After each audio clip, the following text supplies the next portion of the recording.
Hey, yo, what's poppin'? It is Friday night, and we're going to talk about C-list characters and comics that we got. And if you're a C player, and who do you want to get their next movie? So, what do you say about that? Let's talk about that. First up, it's the eyebrow raising, toothpick throwing, step on the gas. He's not here. Fuck him.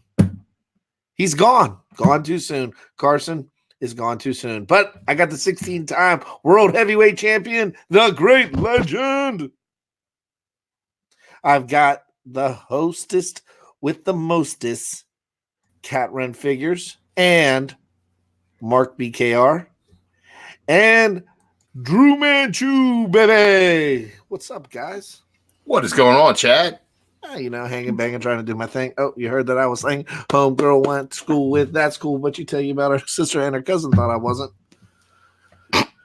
Okay. Dude, that's smooth right there. That's some of the best rhymes I've heard in a long time, and you only find them here live on the Comic Core at 9 Central, 10 Eastern. We are the 5, and we're coming at you live. And here in a little bit, we may even have a special guest, and his name is Well, we're going to get to some of the books, some of the favorite books we had this week, people. I got a bunch of books. Chad, I want to see your books. I want to see Chad's books on the big. Oh, wait, Chad. Before you show your books, I think that chat needs some looks. We've got to get the chat going right here. And we had Chris Barrett, who was in there the entire time waiting since 10 to 10. What's up, Chris? We got 1-2 comic talk. What is happening, my brothers? Ricky Markstead. It was nice having Ricky on with us the other day, wasn't it? That was kind of cool. We got issues. Oh, did Ricky come on New Year's Eve? Yeah. Wait a minute. Is Panda here? What? Oh, we got issues. Okay, I thought it was like I got issues. I was like, it's Panda. We got Scott Evans in the chat. I'm going through it quickly. I'm not as good as State Puff 1983 is with us, and Ricky and Damn Legend. You're looking like Donnie the Mastodon. Dude, I thought tonight, in honor of one of the Comic Core's biggest fans, I'd go ahead and shave the stash just for our main man, and I'm talking none other than hold on, for Carson and for this guy I'm going to shout out. The Mastodon. Oh, show me your horns, Mastodon. That's good shit. Yeah, good shit, pal. All right, so we have one giveaway. We do have a giveaway. It's the I'll make my screen bigger. Big screen. It's the look at this. It's actually in a bag and board, but we got the Star Wars #1 that came out today or Wednesday. All right, here's what I got. Let's see what we got. We've got Hawkeye Freefall #1. We've got X-Men. We've got Thor. Art Germ. We've got the Terrifics. Red Hood and the Outlaws. It's a translucent book. Yeah, it's a green screen. Martian Manhunter. Justice League Dark. He's got a hole in his head. Harley Quinn. And what else? Oh, Detective. I also got The Flash, Dial H for Heroes, Batman Beyond. Ooh, I like that cover for Dial H, man. I did not see that. That is pretty cool. We got We got Batgirl. I actually hate JR. Well, John Romita Jr. Yeah, and then we got another Thor. That's a pretty cover too. Mm-hmm. So I didn't get a chance to read anything because I literally just picked it up, and then I got my new previews today too. But I got a question: did anybody else see the McFarlane Toys? Yeah. Yes, sir. I'm excited about that. Are you, sir? Yeah, those look pretty cool. What did you think? I think the designs are all over the place. The line has no center to it, and the characters they picked are characters that we have too many toys of already, with the exception of the Batman Who Laughs figure, which looks pretty cool, and the Nightwing and the Batgirl figures, which do look pretty cool. There's like one Jim Lee style Batman that looks okay, but like the rest of them, it's like, are they animated style? What is the deal? So, and why are we doing more animated styles when we already have a fantastic animated figure line? I from my understanding that they're going to do the entire Justice League Unlimited animated. Well, that's a terrible idea. Well, it gives them an opportunity to do all the characters, though. If you've seen an animated line, they've done most of the characters already.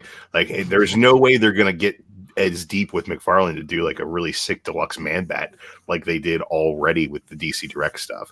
I think that they if they're going to go back to the animated figures, I think that they're just kind of wasting their time there. I think that their style-wise, some of them look pretty good, but for the most part, I am uninterested in McFarlane's line of toys for DC. Well, I thought the two Jim Lees, he did the Batman Jim Lee and the Superman Jim Lee, and I thought both of those looked beautiful. Kat, what's your thoughts? I'm excited. I'm sorry. I loves me some Justice League Unlimited. It's a big part of my childhood. We've talked about it here on the show. Both Legend and I are Question fans. I'd like to see some Question and some Huntress love. I want to see those two paired together in a little 2-pack. It's not going to happen, but I'd like to see it. Yeah, a lot of things that you'd like to see that actually should have came out in this first line aren't going to happen. Like, why are you putting down a line where you've got two different Batmen, two different Supermen, another Harley Quinn figure that looks terrible? We don't need that Harley. Terrible. And you don't get a Robin figure? Are you kidding me? I'll tell you what they should have done. They should have come out with a date night pack. Do you remember? Oh, the Tomas. That would be cool. That's like the one good. That's like the one good issue of Batman. The episode where we had Batman, and we had Catwoman, and we had Superman, we had Lois Lane. They were all on a date. It was really sweet. What we should have also had, if they did want to go with the Justice League Unlimited, we should have had like a girls' night out. We should have had Canary and Huntress together. Well, hey, you know what? I think somebody's here. I see the smile on Legend's face. So hey, let's bring him in. Legend? It's there he is right there. What's up, guys? Can you what's hear me? Up? Right? Hey, what's up? Everything working now? Heck yeah, man. Dude. Nice. Fans out there that are watching the Comic Core, this is our special guest of the night. Man, I've known this guy a long time. Let me give you a little quick background of how I met this guy. It was like 2011, 2012. You know, we were doing a show called Comic Talk Podcast together, remember? And it was we were recording them on Skype, and then the old captain was, uploading them and putting a little slideshow and then uploading that to YouTube. And then, of course, from there, Google Hangouts came out. And I think, Haller, we were the very first comic book live show in the comic book community, man. Damn. Yeah. And then everybody came after us. That's right, dude. But man, I'm so excited because Haller, I don't know when the last time we were live on the same show together. So, man, welcome to the freaking core, man. It's good to see you. I want to introduce you up there. We got Comic Core Chad right above you, man. He's the guy that had the vision to bring all these like-minded folks that love comics and pop culture together. We got the guy right over there, Drew Manchu, one of the best comic book reviewers I know. And then down below here on the show, we got a sweet gal named Cat Wren Figures who loves comics, action figures, movies. And then that other guy, Mr. Husband of Cat Wren, he's Mark BKR, the superstar, man. And he just eats that girl out of house and home. And he's just an eater. That's all he does, eat food and stuff. Damn. And we got Pope Cerebus giving you some love already.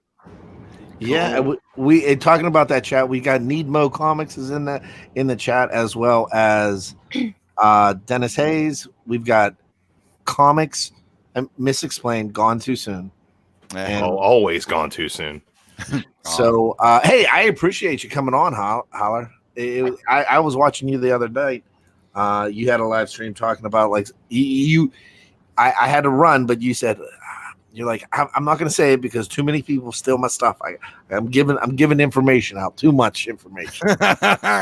Yeah. So you guys have been in this game for a minute. So what's it like, and what did you pick up this week? What did I pick up? Now, can everybody hear me and stuff? Yeah. We can hear you just fine. Can you hear us? Dude? We got a bunch of storms going on, but some of the stuff I picked up, I don't get a lot of newer comics, so I got some stuff off eBay. I've been reading something by Alan Moore called Lost Girls, and after I've read like the first 15 pages, it goes beyond a little bit of erotica.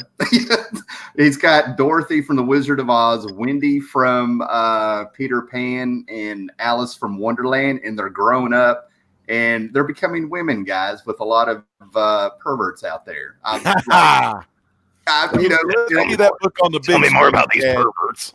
Yeah, it comes in. It's 3 books, hardback in the slipcase. So Nice. yeah, that's the front of it. That's about all I can really show. I didn't know what I was in for. I mean, I'm a grown up man, and I'm like, I blushed. The second thing I read, this was my Christmas haul, so I've been reading this thing. I don't know if you love Venture Brothers, but Yes. yeah, the fiance got me the great big huge everything you want to know about the Venture Brothers, but we're afraid to ask. I'm digging this. Venture Brothers was actually going to start out as a comic book, and it goes season by season and almost, I think, episode by episode. But this thing is a beast, so I'm just kind of jumping around reading it, loving it. Awesome, man.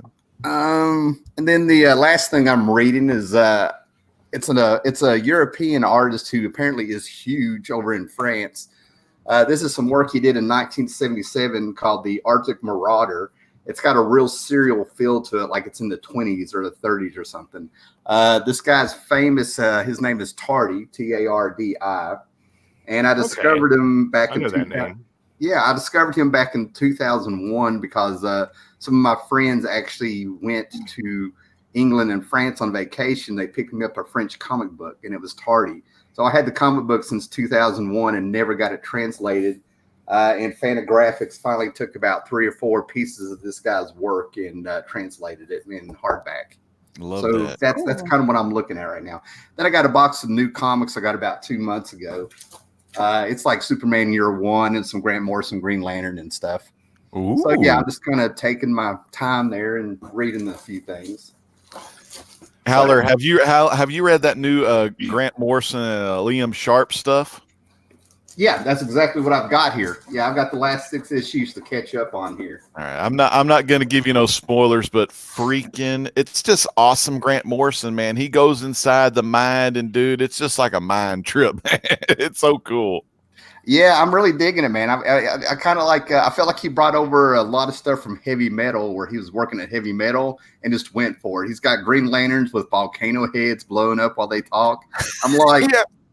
He's pulling this stuff out of my soul. I mean, yeah, I'm like, it's perfect, The volcano Green Lantern, one of the best of the freaking whole Green Lanterns. Just the way he talks, and then the word bubbles and everything. It's like he's just vibrating, shaking, and about to. Well, he is exploding in some of the panels, Oh yeah, man, yeah, he gets excited, But I loved it where they're on the planet of the vampires, and you can just go around and find all the Easter eggs of vampires. They got Lestat in there, and a lot of B-movie vampires are in there. I'm just like, well done, sir. See, Liam Sharp's backgrounds are so detailed. I'm gonna have to go back there and look at some of those because I was just mesmerized by the whole thing. But I got to go back and see if they got my old man Barnabas Collins in there somewhere. I think he was. And whenever I think of anytime I see or think of Dark Shadows, I think of you and Hippie. Me and Hippie, yeah, we loved it every time. I mean, it's embedded now. I don't know how you guys did that. And one day you'll get them. They're on Amazon Prime now. So one of these days, man, you're going to have to air them out, dude, because you got to get your Dark Shadows. I played around. I saw a few. I like it. I dig it. I love my gothic romance. I'm a man. Hey, Chad, what books did you get this week, man? I just went through those ones, but I'm gonna trade it off to Cat Wren. What did you get? All right, yeah. All right, so Wait, aren't we supposed to put off Cat's picks of the week until like the end of the show? I know, right? Oh, man. Okay, Drew, what were your picks? I tell you what, man. Now I'm gonna let Cat go. Go Oh, ahead, thank Cat. you, Drew. No All worries. right, so I don't have my mid. Oh, you're on mute. I See did what- that. Oh, you muted her. Oh, what a dick. Thanks. Now Odin's barking at you. Odin's Come on, mad man. at you now. Congratulations, you upset my dog. Odin, shh. Cat, before you go, I just want to shout out a special person in the chat. Comic Book G-Spot, Robert Galvin's in the Yeah. chat. What's up, Galvin? Good to see Robert Galvin. Go ahead, Cat. But I did pick up a few things this week just at my local shop. First off is Thor issue 1. I picked up the Art Germ cover for it just because, I love me some Art Germ. I love the artist. I'm sorry. I know he's kind of overdone, but he does beautiful work. And I wasn't, Very close friend of the Comic Corps. I know, right? Yeah, he is. He is. Awesome guy. But Stanley, wasn't we all call him. really that interested in reading this book leading into it. Not gonna lie, I read it and it seriously surprised me. I really enjoyed it, and if you haven't had a chance to read it yet, I'm not going to spoil it at all. But the ending of this is pretty fantastic, and I'm actually excited to see where issue 2 leads us. Another book that I really wanted to get my hands on to do a review for this week is Hawkeye. The new Hawkeye, what is it? Fallen something or other? Whatever. It's a new issue of Hawkeye, issue 1. We know I do love me some Hawkeyes, and all my shops were sold out locally, so I'm going to have to wait until I get my Midtown order, unfortunately. But I guess the fact that it's a new Ronin, everyone's super excited about that. But it's a Hawkeye book, so it's going to get canceled. Sometimes when you talk That about Hawkeye those book will new- go at least 12. Yeah, the new characters, some folks will want to jump on it because it could be a new first appearance of something. I'm not getting unicorns. Anywho, something that I have been excited about for about a year now.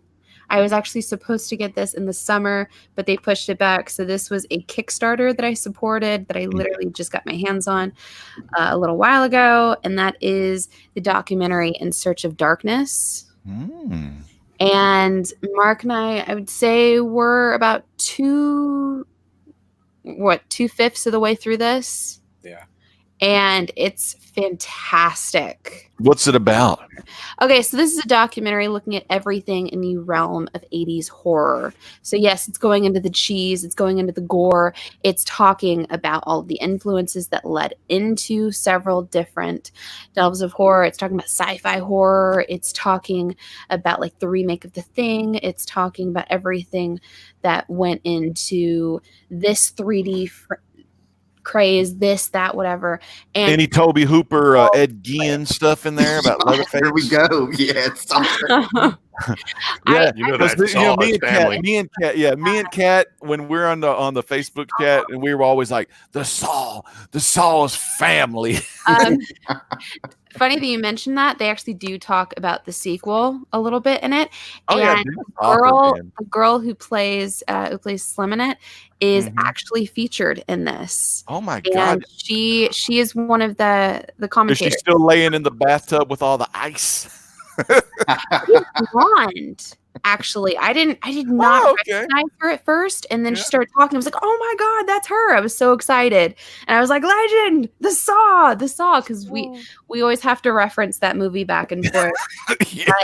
I mean, huge shout out to Seawood because he and I are both huge Joe Bob Briggs fans, and Joe Bob Briggs is featured in this as well as Darcy the Mail Girl, aka Diana Prince, if you know her other name. But throughout, I'm loving it so far. They're talking about like the Nightmare movies, they're talking about the Friday the 13th movies, just everything that you wouldn't even expect for people to talk.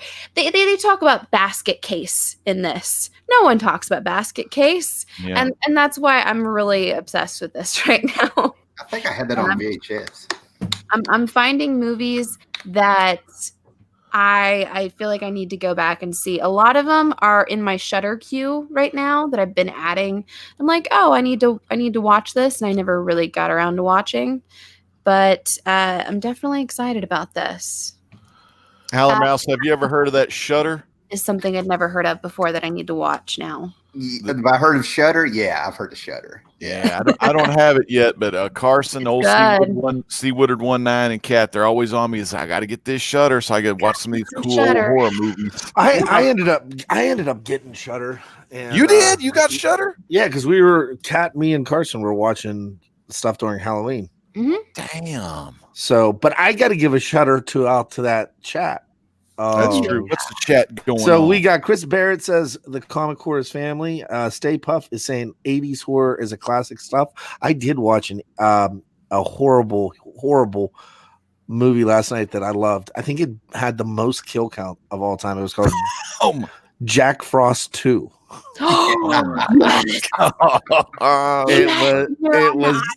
It was terribly good.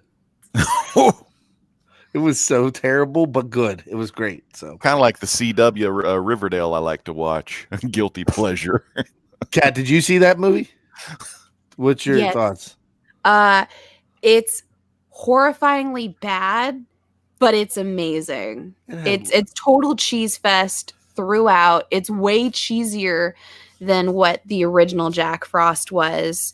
I'm sorry, my cat's messing around with stuff in the background, but on an island, fun craziness, because they're over the whole Christmas thing. And Pope Cerebus the First says, Kat, are you reading Catwoman?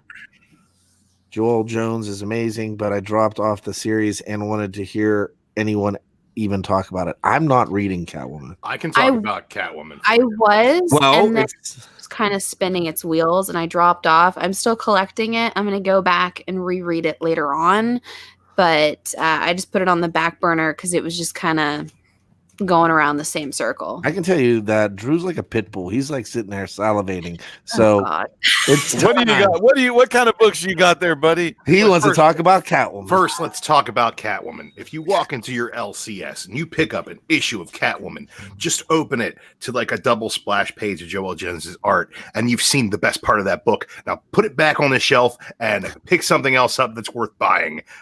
Oh my God. It looks pretty. There is nothing of substance inside of it. That's really all there is to it. I really like the aesthetic of the book. I think that it's produced really well. I think that her panel layouts are really good. I think that her artwork is astounding. I think that the writing is pedestrian at best. That's just all I'll say about Catwoman. If you enjoy it, hey, man, go ahead and enjoy it. I'm not here to ruin your enjoyment of things. I'm here to tell you about more things that I picked up this week that you're going to enjoy. You're going to enjoy X-Men #4 if you pick it up. It's probably the best X book that has come out since House and Powers came out, and that also came out in hardcover. I just reread it, and it's still my pick of the year, maybe my pick of the decade. I mean, fantastic maxi series. He's the Herald of Thunder for Galactus now. Whoa. Spoiler! That's Thor. Spoiler alert. Friday. Spoiler alert. Spoiler alert. Donny Cates wrote a book about Legend doesn't wrote a even book get about Thor. Space, and it's amazing. That's not a spoiler. That's not a spoiler. Everything I'll that read dude Thor has 6 done, months from now on the Marvel Unlimited digital app. You do that, and you'll be late to the party, but everybody will be happy you showed up. Good. It's Look, a good first issue. it's fantastic. And I'm not a Marvel fantastic fan. First issue. And I'm telling you, it's a good first issue. Donny Cates does it again. That's all I'll say about that moving forward. All right. Hawkeye Freefall. You guys like Hawkeye, the most underrated Avenger, also the most overrated Avenger, but also the funniest Avenger. Matt Rosenberg does a great job with Hawkeye Freefall #1. If you guys want to hear from the man himself, over on the S&P Network, they had him do an interview last week. So go over there and check it out. Friends of the Comic Corps, show them some love. Check out Matt Rosenberg talking about Hawkeye. Everything he talked about, he absolutely delivered in this first issue. There's a lot of really great stuff that came out this week, guys, but one stands above the rest of the pack, and that is from the world of Black Hammer, Skull Digger, and Skeleton Boy. It's like Batman and Punisher had a baby, and then they recruit Robin at the same time. It's like really, really badass. It's Jeff Lemire and Tonki Zonjic. I don't even know who the hell Tonki Zonjic is, but I tell you what, man, I'm gonna show you some of this interior art. It is really, really good. Dark Horse is absolutely killing it. Ooh, man. Okay, look at there. Style here. Tonki Zonjic doing a great job. I'm going to show you some. A kid looks like me when I was 4. That was amazing. Look, I'm going to give you a little bit of a spoiler here. This little boy, he's leaving the restaurant with his parents, and they're murdered just like Batman. Just like Batman. Oh, they didn't drop no pearls. But instead of like Batman, Joe Chill doesn't get away. It's hit in the head with a massive metal skull, and Skulldigger caves his brains in. It's just absolutely epic. Look at that. Look at that. Ooh, that is a good chalk. Oh, look at that. Look, and I'll tell you what, then he abducts this boy from the boys' home and makes him his sidekick, and it's pretty badass. There's also a really cool detective story going on in here. If you read Black Hammer, there are definitely some Spiral City Easter eggs in here. This is absolutely killer, but you don't need to know Black Hammer in order to enjoy this. I suggest everybody go out and pick this up. I would say that for any Jeff Lemire #1, but this in particular is just really, really great. I really enjoyed it. And Drew, who wrote that again? I'm sorry. Jeff Lemire. So this guy right below has a video on the Comic Core interviewing none other than Jeff Lemire. Yes, he does, with our friend Bear Island Comics. Adam, what's up? So Drew, you were the one that got to do the Jeff Lemire interview? I did not get to no, Miss Explained did. I passed the buck on that because I'm a generous individual. I thought Howard was chatting with Jeff Lemire somewhere. Look, if I would have chatted with Jeff Lemire, you guys would have. I mean, he would not have come back. He'd have been like, "Who is that guy salivating over me?" So, like I was a piece of meat. Guys, I got to get a. Drew barely made it through the damn Cullen Bunn interview together that time. Hey, I gotta get. We did good. Yeah, I gotta get to the chat because we got a very special guest in the chat. We've got Thunder House Design. We also have the Mastodon and the individuals that basically inspired us for tonight's show. And that is my brothers from Baltimore, the real comic. Dude, Daniel, Anthony, and Al. We're going to talk about the C-list characters. That's where this topic came from, was for the love that the Comic Core have for real comic book talk. So those 3 guys, Daniel, Anthony, and Al, go check them out. 3 of Baltimore's finest, along with the old Drew Manchu baby is a Baltimore living guy. Those 3 may be the only exception on the game show that we might allow to have 3 teams because they'll just fight. They won't win. They'll just argue with each other the whole time. Oh, I got another shout out real quick because this guy's a humongous fan of Howler Mouse and Howler. This guy's been with us through all those years. Mr. Gretzky 9966, man. Oh yeah. He shows up to everything right on time. And I saw him saying hey out there, and I was sitting here like trying to do a little wave, like I wonder if he knows I'm doing it for him. Mr. Gretzky getting the special love. Dang. Yeah, Drew, did you read any more good books this week? I read a bunch of good books this week, but I'm telling you right now, like last night, I sat down, I read the House of X, Powers of 10 hardcover from cover to cover, and my brain is just like so ingrained in that X-Men landscape right now that like it's hard for me. Like I really enjoyed Hawkeye. Like I read it and I was like, this is pick of the week. But it was also the first book I read. Then I read Thor and I was like, this is even better. And then I read X-Men 4 and I was like, oh man, what am I going to do? Embarrassment of riches. But then I read Skulldigger and Skeleton Boy and I was like, yeah, come on. Give me more Black Hammer. Give me some vigilantes. Give me some violence. That's what I'm looking for. Let me show you this one real quick. Let me show you. Howler, were you going to ask Drew something? I just thought I heard you. Yeah, if I'm hearing right, I'm getting a little robot here. We got a little storm going on. It wouldn't be a Howler Mouse on the internet if we didn't have a storm going on. It's always raining. But anyway, the Hickman. Do you follow Hickman on Twitter by any chance? I do, but I'm not really on my Twitter as much as I probably should be to be in the know. Well, I make it clear if I'm on Twitter, I'm in the bathroom. Perfect place to be there. And actually, one of my buddies retweeted Hickman. He basically said that he had a great talk with his lawyer. Marvel sent him a letter because he put himself in a comic book, and they're trying to decide if they own him as a character. And then he said his lawyer said, "Hey, how much do you want?" And he thought that was great news. Tom Brevoort popped in there and said, "I think we own your butt anyway from this other comic book you put yourself in." It was actually kind of funny. I took screenshots, sent it out to my friends. We had a laugh. I was like, "This is the dirt," you know. I'm like, well, he actually has a new book coming out real soon called Decorum, and I think in March it's supposed to be hitting. So. Jonathan Hickman, man, one of the good ones. I'm a big fan of his long-term storytelling. He did great stuff with Fantastic Four. I've loved everything he's done with X-Men so far. I think giving him that X-Office that they basically have pushed to the wayside for the last decade.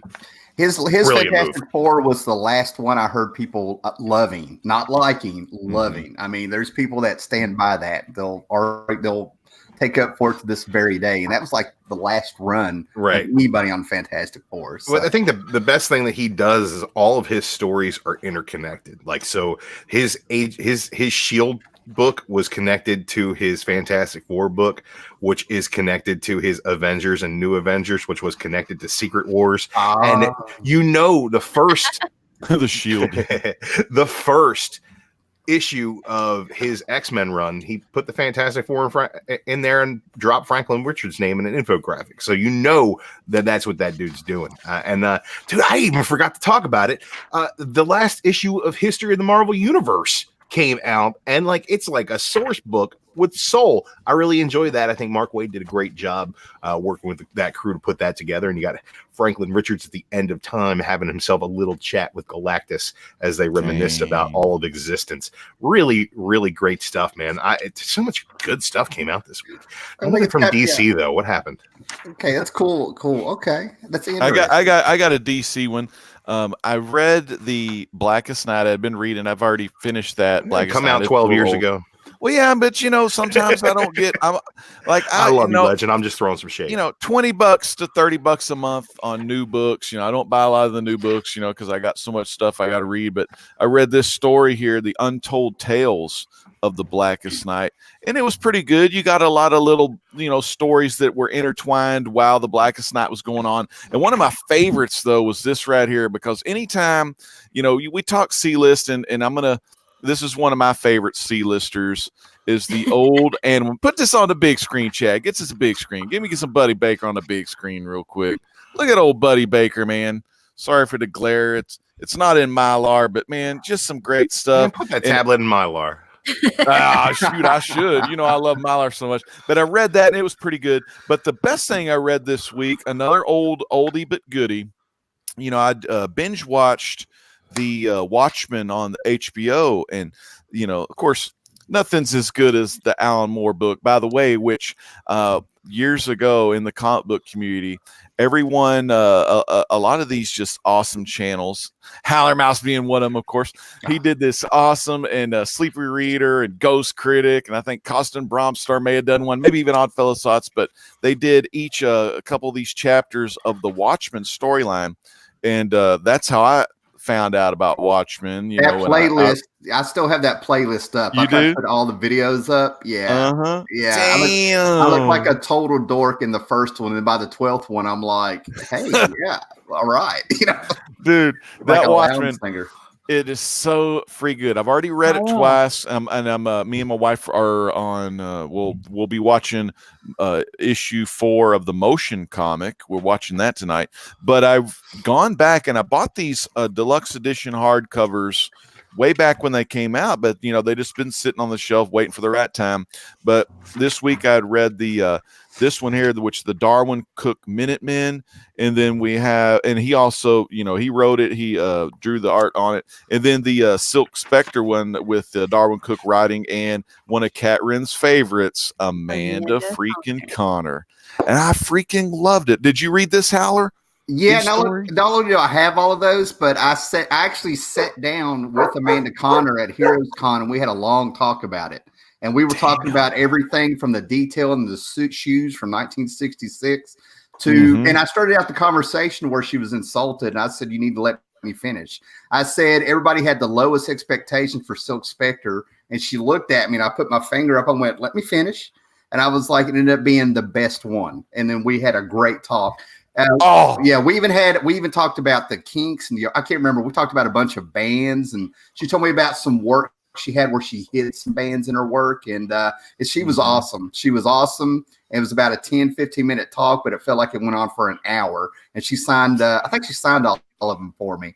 I had that one. I had that series signed by her, and I think I have Adam Hughes signed the Dr. Manhattan books, and it was really cool. Really cool. That's very cool. I love cool. These. This is my next one I'm going to read. I got my little pizza bookmark, but the one with the Ozymandias, the J. Lee on the interiors, and the old Crimson Corsair, of course, from the Tales of the Freighter or whatever. And yeah, I'm really, getting my wife into the motion comic. We saw the movie, and I also liked the movie. The movie, I didn't like the movie as good as the book, but still the movie was pretty damn good. Did you watch the Ultimate Cut though? You have to watch. Oh yeah. Okay. I got that one. It was too much for me. It was too all over the place. Does the Ultimate have the Tales from the Black Freighter in it? Yeah. Okay. See, I don't have that one. I got the director's cut, but I've heard about the Ultimate cut, so I definitely want to watch it where it includes the Tales. Do they have the 300? The dude that played 300, Gerard Butler. Does he do the narrating on the? Oh yeah, because I know they had it separately for a while. Yeah, I enjoyed watching it separately, but when it was all together, it didn't flow very well. I think whoever did the edit on it could have put a little bit more effort into the flow of the whole thing. There could have been some better transitions. I felt it was like really jumpy. Well, what happened was that it was going to cost $2 to $3 million more to film it live action, the Black Freighter. So I like the animation. Okay. And I think that killed the flow because I actually skip over the cartoon when I watch the Ultimate Cut. I mean, I'm with you. It just sort of sticks out. But, the first couple of times it was fantastic. I like watching the Black Freighter by itself. I can't agree DVD. Yeah. You can get the Black Freighter on DVD by itself, and it's got some extra stuff in there. Well, I want to get the Blu-ray of the Black Freighter, and I want to get them all. I mean, I can watch them on DC Universe, but the collector in me, I want to have them, all on my little Blu-ray or whatever, so I can have them. But one more quick thing, Chad, that I need to say about this is the Watchmen are freaking awesome, and then of course the HBO show I really enjoy it as well. But yeah, man, damn. I'm just kind of like, before this show started and Chad and Drew and Kat were giving me a hard time because I was so nervous because we was going to have Howler Mouse on. It made me change my name. You're a fucking star. I got to tell these people, man, like back when, so I met Howler, I was introduced to Howler but I hadn't seen him because we were doing this stuff on Skype. But then when I started watching Howler's videos, I fell in love with the guy because he was a guy that, felt like a big brother of mine. When he tells you a story, when Howler Mouse goes back in time and tells you a story of his life and how comics grew up with Howler and Howler grew up with comics and all of that stuff kind of flowed together. I mean, like if y'all aren't subscribed to Howler Mouse, make sure you subscribe to him. Just type it in. He'll be the top of the list, Howler Mouse. And, for the longest time, and still to this day on my featured channel page, I got the Triple H, and I call him, I got Hans for, of course, Captain Strangelove, but I got Hans, Hippie, and Howler all right there. So make sure, man, Howler. I mean, just... you kind of, just got me inspired, and, I was an off and on kind of a collector, but of course there was a couple of things that got me back into it. Of course, one was just New 52 and me getting interested in DC, and the other was all these kick-ass channels. And I was lucky enough to be on a kick-ass panel with some of the best old school Generation 1 YouTube comic book community members of all time. So, man, Howler, thank you, brother. I appreciate it, man. And I'm very humbled, and I just want to tell everybody that if they do check out my channel, I'm like Woody Allen. My older stuff's better. We still love the new school, though. We love the new school. You know what I want to give credit to, Legend? I want to give credit to that chat. Oh, yeah. yeah. Give it up to the chat, man. The chat. So we still have the Mastodon isn't out there taking credit for taking the picture of the shield. We also have Ricky Marstead is still hanging out with us, and the man, the myth, Bob World. Hey, there he is. Put me on the big screen. I got the Bob World shirt. Because Bob does all of our logos. And when I was talking with Chad, and it's like, dude, that's a beautiful Christmas logo. So Chad, through the tpublic.com/user/comicore, you can get this shirt right here with the red logo on green, and you can get that silver logo on the red shirt. And when y'all, I told Chad we got to do November, December, January. These are limited edition just for those 3 months. But when you get this shirt, some of that money's going to be going to Bob World. We're going to be getting some good comics sent out to our brother Bob World, because he does all the graphics, all the intros, all the technology, and the kind of that creative stuff. I ain't real good with the graphics, but Bob World, man, thanks so much, man.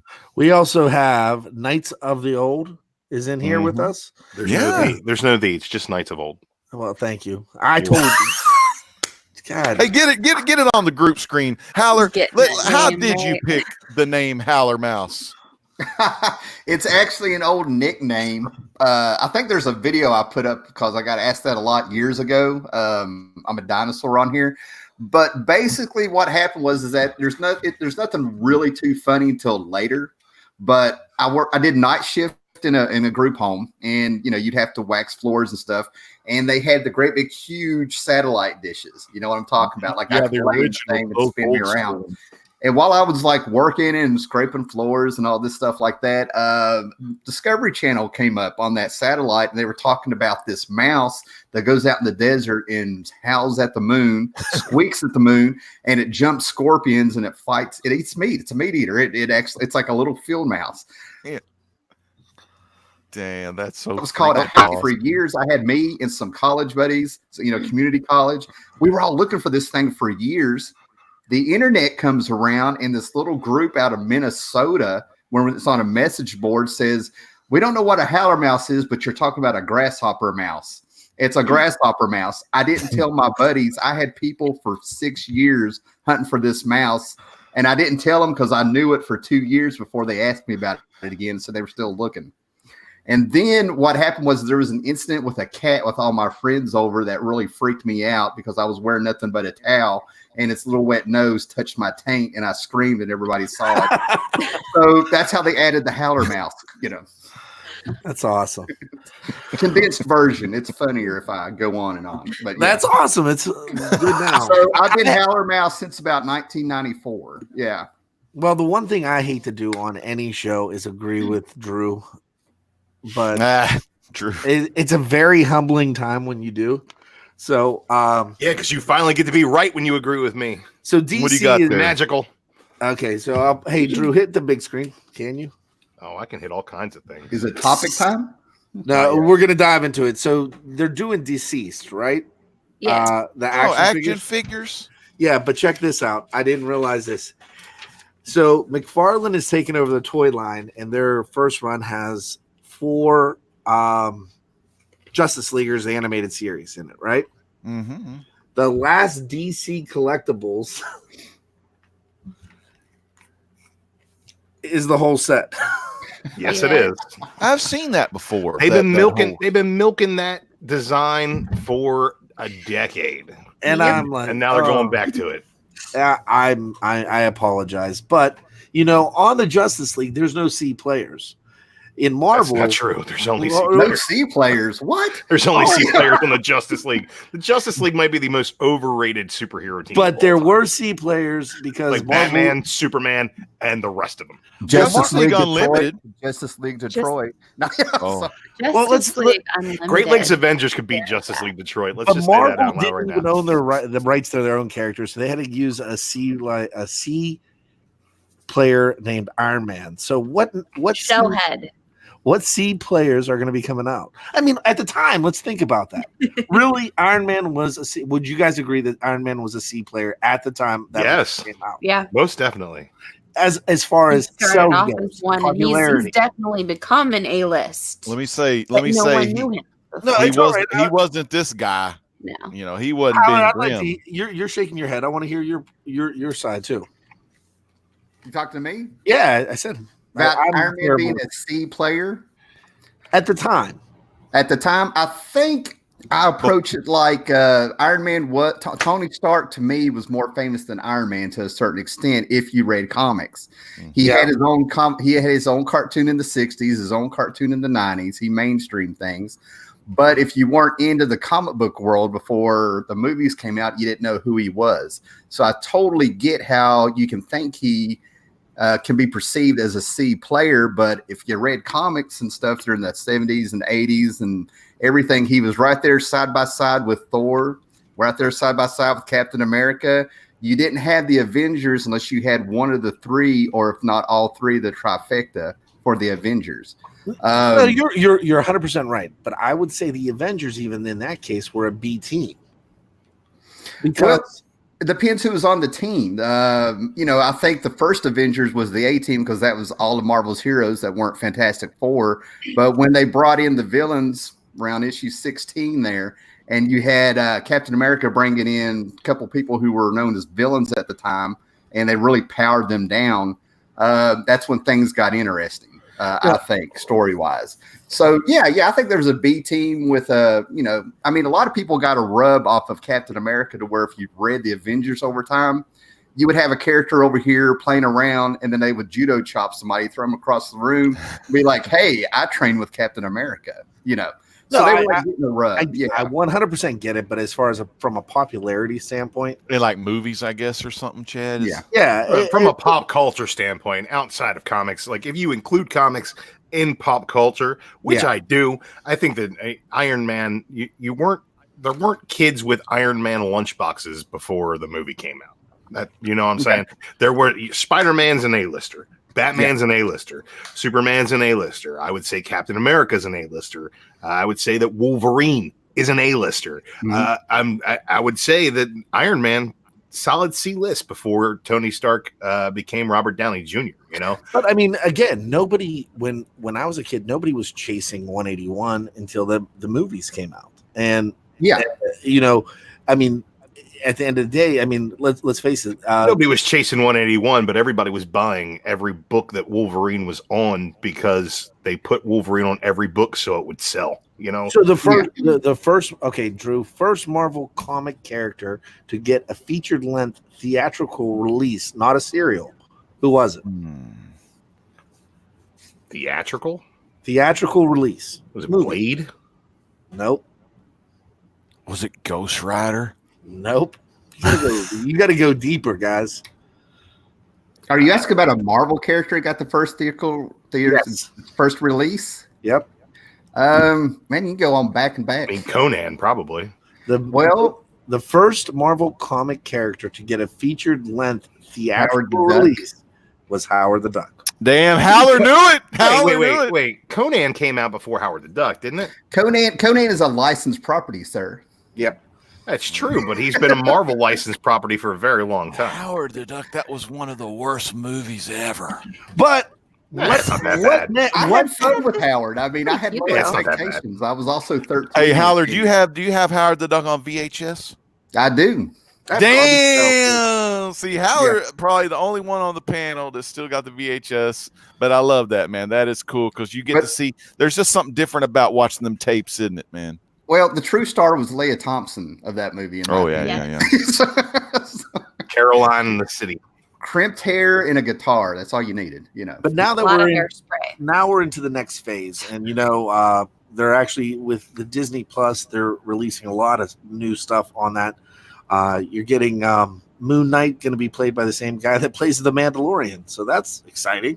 I heard about that. They're just going to keep him filming. That's not all sewn up yet.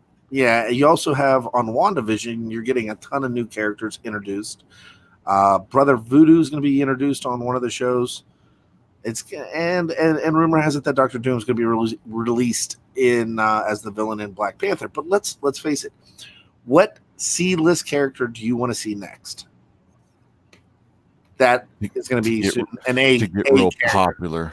How about you, Kat? What is one of the C-list characters that you would like to see to get their own TV show or movie or something? All right, now I guarantee I'm the only person that has picked this character. Guarantee it. I have a feeling that everyone has heard of him in one iteration or another, whether they like him or not, whether they think he's worthy of a film or not. But that's my boy, Captain Carrot. Can we put that on the big screen, Drew? I loves me some Captain Carrot. I fell in love with him when I went through reading the original run of Captain Carrot and the Amazing Zoo Crew. I've read all of his Oz stuff. I know he kind of started getting back out there a little bit with like Superman a few years ago, where he got depowered and everything, but he's good now. He had a role in Multiversity too, so check that out. Multiversity. I actually almost, not only that I almost pick him, but did you see the Teen Titans backup that Jeff Johns did where they got a Watchmen treatment and back in the 2000s? Yeah. Awesome. Nice. And then she loves it. Here recently, she loves Titans too.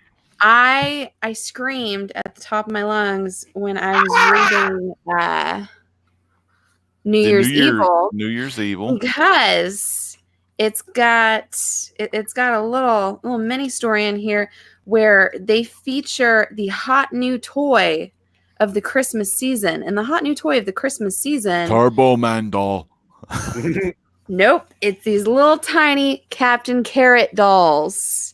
As you can see right there. Everybody needs to have a Captain Carrot doll underneath the Christmas tree. So I loves me some Captain Carrot. I know, like, live action, it would probably be really silly to see, but I would love to see him in animation. Hey, the Comic Core is going to be 3D printing those and selling those on our... Dude, I would buy it. yeah, sell some Captain Carrot. Captain Carrots from Captain Gimmick over there. Hard to get your hands on. I love that choice. I love that choice, and I've got my number one signed by Scott Shaw. I mean, this is awesome. I mean, like, so I had to talk the artist through Captain Carrot when he was doing this commission for me because he didn't know who the character was. Ooh. Hey, Kat, I got to shout out Dennis Hayes is in the chat. We also got Thunderhouse Design is still hanging out with us. Barbarian Kung Fu had a great time hanging out with him for 4 hours. And then I sang to him. I watched on a New Year's Eve show or whatever we did. That was not. Why didn't somebody stop me? I wasn't there. I was drunk. Was fun, I sang Let It Go by Frozen. We were singing it together, Chad. It was a duet. And then I started singing Let's like Boys to Men to somebody. It was weird. Yeah, you did. Well, thank God you can't sing very well, so we didn't get a copyright strike. Singing that part. We also got Tank Collects in the chat, and I saw where Real Comic Book is still hanging out there. Barbarian, Scott Evan, Pope Cerebus is still with us, and Double S is still saying Uncle Drew loves him some Jeff Johns Watchmen Doomsday. You watch your mouth, nephew. That book is fucking garbage. Uncle Drew, be nice. God, if only the cover stock wasn't so nice, I could wipe my ass with it. We can curse? This is Yes. awesome. I don't know if we can or not. Every time they bring up Gary Frank's Wiggles McScribbles art, I gotta fucking say something. You know I run love the that Gary motherfucking Frank now. Calm down. A show. You can curse all you want. Damn, good God, Let me Karen. Good God, Kevin. Setting me off, Double S. He knows how You to, didn't watch my knows how most to hit my buttons. I just have to turn the background to okay, now we're good. Okay. Oh, the parental advisory. Yeah. Oh yeah. Yeah, yeah. Fuck Copa. Anyway. Who's up next? All right, I'm going to go next. I'm going to go you next. got one? All right. Look, mine are going to get more obscure as they go. All right, we all got a couple, but mine are going to get more obscure as they go. But a definite C-list character that I need to go to the DC universe, which has the most C-list characters out of any universe, because Valiant only has E-list characters. Look, the DC universe movies have been, in one word that everybody can probably agree on, inconsistent. Okay, now, if you like them, you like them. That's fine. If you love them, you love them. If you hate them, you hate them. If you're indifferent, you're indifferent. But everybody can agree that picture to picture, they're inconsistent. And how do we build consistency? We build it through hopping through time and the multiverse with Booster Gold. Oh shit! Booster Gold. Booster. You Oh, take no, Booster my Gold God, and what start is it. going on? Are you sick? Fuck. Am I- Yeah. Haller ain't no Booster fan, but Drew, keep going. Look, Booster Gold, whether you like them or not, gives you the opportunity to hop through time to give the DC universe a history, a solid concrete continuity that you can build off of. Booster doesn't even have to be the main character in this movie. Just use him as a plot device to get the universe straight. And that's what you should do with Booster Gold. Okay, all right. I One time like comment. it. I like it. We can have Booster Gold as long as we use Skeets like a pinata, at least in one scene. I mean, sure, Skeets has to get beat up because then I that's just how do wanna see you him have any smack. drama if he can't hop through time because Skeets is all messed up. Skeets is annoying. Haller, what is your thoughts on Booster? Well, my friend. I wasn't going to get on here and like plug anything. I just wanted to hang out. But No, plug away. Let's I plug. have about a 30-minute video called "Why I Hate Booster Gold." He does. I've seen it. I've got pictures of me and a Booster Gold cosplayer trying to punch each other. And he was playing along with it because I was going to, it's the intro to the video where I chopped it up a little bit. But what happened was that he got his hit in. He got the picture. I do the whole thing where my jaw goes to the side. And when it was my turn to hit him, all these kids ran up to him. And I couldn't do it. So he got the sucker punch on me. Look, Heller Mouse, I know you're our guest, but I'm going to go ahead and call you a liar right now. There aren't a bunch of kids who know who Booster Gold is. It happened. They must have loved him. It They loved happened. that. Yeah. They must have watched that one episode Of Justice League. Unlimited Yeah. and thought he was Green Lantern. Well, and they also had Hey, Green Lantern's also a C-list character. Let's go. Oh, Hey, you know what? According to Real Comic Talk, it is. According to Real Comic Talk, Green Lantern's a C-list. I agree. Green Lantern's a C-list character. Well, no, you can't blame Anthony or Daniel. That was Al. Al said you can Green blame Lantern was facts. C-list. You can blame facts because it's a fact. Green Lantern's a C-list character. Oh, come on, Let's not spend man. all night arguing about it because nobody's picking him Damn. because nobody cares about Green Lantern because he's a C-list character. All right, Well, let's move on. he's already had a movie, and I like he's John got Stewart. plans, coming up. I think one of mine to go along with Gold there would be this guy right here. A little bit of that Ted Kord action. He's got the gadgets. He's pretty cool. And then maybe one of these days they'll have a blue and gold show. But not Boosters. Hey, sorry, Ted. Blue Sorry. Beetle. Blue Beetle. And hey, I wouldn't mind Jaime Reyes actually. If you want, if the people want to go like younger cast, maybe get the Hispanic kid in there, give him a shot. Jaime Reyes. I would love Jaime Reyes too because I read the New 52 and I read the latest Jaime Young Reyes one, Justice. and I liked it. I like Teen Blue Titans Beetle. animated has him. You never know. They could go Dan Garrett and go maybe kind of like an old Pulp style Phantom, like they had the Billy Zane movie. But I would prefer Ted Kord, and then if not Ted Kord, a Jaime Reyes one would be. I would like that one too. Chad, what about you? Like, do you have a good C? What's one of your C-listers? Well, that's easy, and it's coming out, and they're changing everything in DC because they have to hold on very tightly to this one. Oh yeah, This is a game changer right here. I would call him B for Black Adam, but yeah, Yeah. Black Adam. I can't freaking wait, man. I'm pumped. I know I we love can download Shazam. graphics. I I'm gonna almost download picked some Black graphics. Adam. Really? I almost That picked ain't no Black guy. Adam. That's Jim freaking. No, Lee. I just think that DC. I love the character. I loved his run when Jeff Johns run on JSA, and they kind of revamped him. He was a struggling hero. He was mentoring the younger group, but yet at any time he's going to snap and maybe kill somebody and then head back to his land. So I think DC is. They're like, okay, The Rock is the man. We're going to have to make this, and we got to keep him happy because he's going to go. Now, the only problem with The Rock staying in DC, in my opinion, is I actually think we're going to keep Cavell in there too because The Rock's ex-wife. backup. I think The Rock's ex-wife is his agent, is also Henry Cavill's, and she was a producer on Zachary Levi's Shazam movie too. Danny Garcia. But Danny Garcia. I think he did pretty good in The Witcher, even though I thought The Witcher sucked. I've gone back and watched it. I actually like The Witcher. I can't get through the whole thing. I fall I'm asleep. like halfway in it. I read Michael Moorcock Elric, so I can't watch The Witcher. I tried. I was like, once you get past like the whole like timeline situation that's Yeah. going on right now, it's pretty interesting for Like, me anyway. I'm liking it. I think it was the fourth episode. You realize, oh, this is what the fuck happened. Yeah. So I think once I saw those kids, I was like, oh, okay. and then I guess last but not least would have to be Connor Kent. Or I would. Damn, you going too? I thought, hey, we got to get Haller. Steve, we got to get I'm on just- Haller. All right. no, Hey, man, one quick thing. I got another shout out.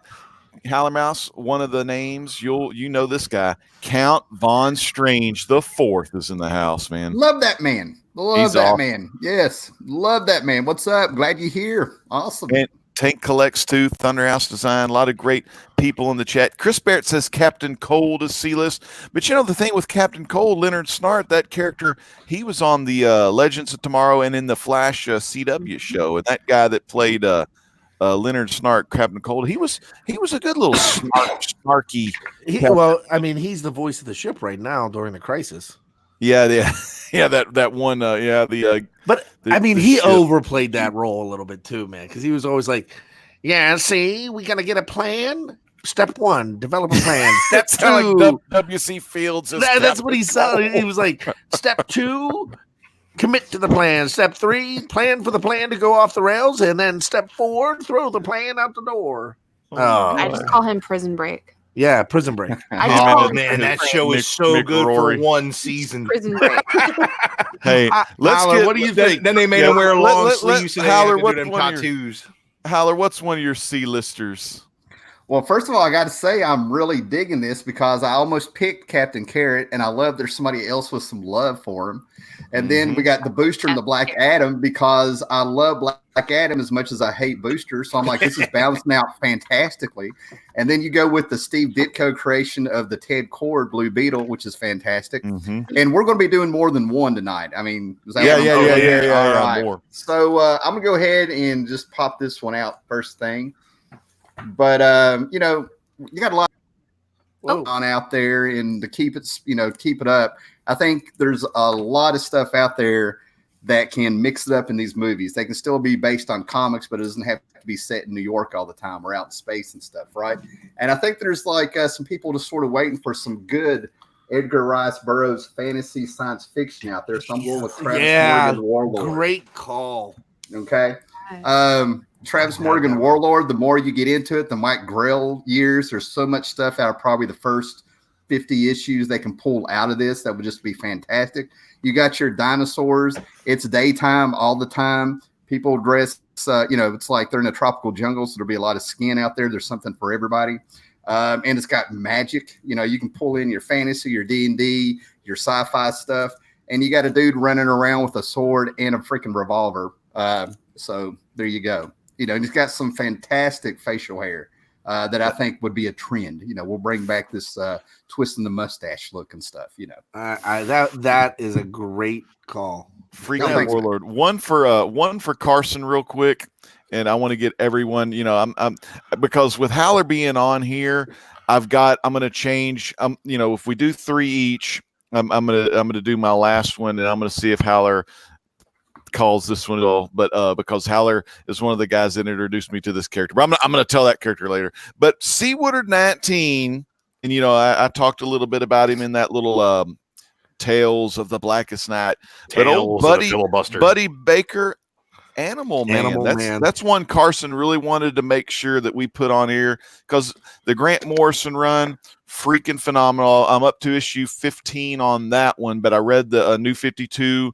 But of course, I preferred Grant Morrison. It's just if you're on issue 15, it's just getting good. That's what he told me. You're getting around that curve where you're going to be like with Dolphin.